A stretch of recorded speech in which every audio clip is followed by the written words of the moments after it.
আসসালামু আলাইকুম। আশাশুনি উপজেলায় আনুলিয়া ইউনিয়ন বানের জলে ভাসছে। মোহাম্মদ আবু রেহান, সাতক্ষীরা জেলা প্রতিনিধি। বিস্তারিত জানাচ্ছি আমি আয়েশা ইভা। ঈদের দিন 31শে মার্চ 2025 সাতক্ষীরার আশাশুনি উপজেলায় প্রতাপনগর আনুলিয়া ইউনিয়নের ঈদের নামাজ পড়া অবস্থায় খোলপেটা নদীর বাঁধ ভেঙে এলাকায় ডুবে পড়েছে বানের জল। প্লাবিত হয়েছে 10টা গ্রাম।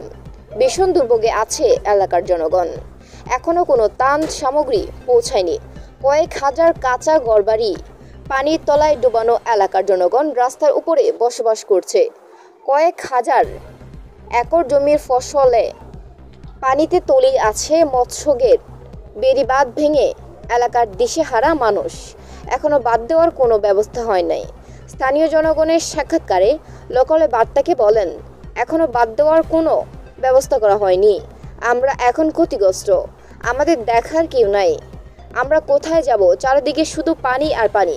বর্তমানে এখন ধনী গরিব সকলেই সমান। ঊর্ধ্বতন কর্তৃপক্ষের খুব তাড়াতাড়ি একটা ব্যবস্থা করা প্রয়োজন মনে করেন এলাকাবাসী।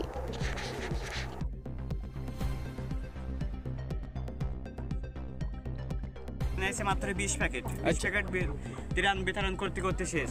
মানে অল্প সংখ্যক মানুষ ত্রাণ পাইছে, আর সবাই ওইভাবে আছে। কেউ চিড়া খেয়ে আছে, কেউ মুড়ি খেয়ে আছে, কেউ ভাত পানি খাইতে পারছে না। এখানে মেন সমস্যা পানি, কোনো পানির সংকট। এখানে একটা পুকুরও নাই।